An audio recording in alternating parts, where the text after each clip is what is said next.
Whether you sell photos through a stock photo site or through your own website, what you're basically doing is giving someone the rights to use your photos.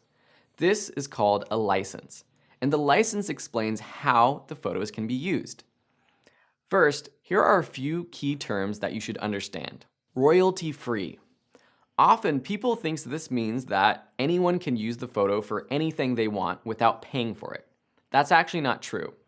Royalty-free means that once it's purchased, and once you've purchased that license, you can use it multiple times without paying again for continued use of the image. Fair use. This is tricky. Basically, if you are using the photo for something that is nonprofit and usually educational or research-based, it's fair to use the photo without paying for it.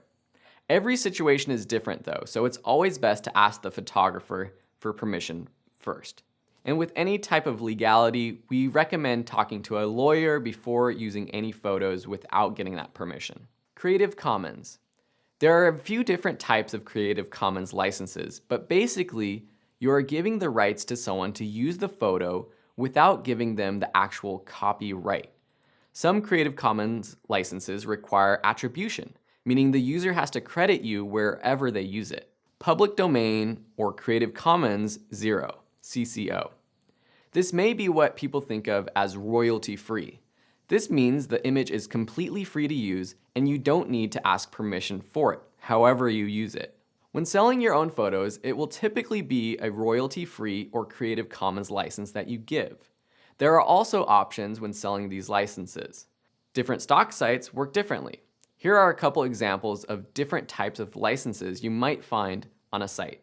The ability to use a photo for a non-commercial project, meaning any project that you aren't selling or making money from. Or the ability to use a photo for a commercial product that is only digitally available. Or the ability to use a photo in something that is printed, but only up to 250,000 items. For example, in a magazine, but only if it's printed fewer than 250,000 times. You can see that it can get quite confusing for you as the photographer and for the purchaser. Here are a few things that might change how you license a photo. 1. Is it commercial or non-commercial work? Charging more for a commercial license is standard. 2. Digital versus print. Will there be a limit in the print or a limit in the number of digital downloads? 3. Merchandising use. Will the photo itself be the primary value of the item for sale? For example, are they using your photo on a t-shirt that they're selling?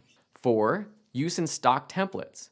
Will your photo be a part of any sort of template available for sale or download, such as a PowerPoint template or a motion graphics project? Okay, so now you understand different types of licenses, but how do you actually give someone a license when they purchase a photo? Well, it's as simple as explaining what the license is and how a user can use your photo on your website, and when they purchase a stock photo, sending that license to them once they've purchased it. It's important to create a license that works for you and your business, and to have it written out in detail so that you don't get into any legal issues in the future. Again, with all the legal stuff, I'm obliged to tell you that you should talk to a lawyer before setting up your own licenses and selling your photos to make sure everything is good to go.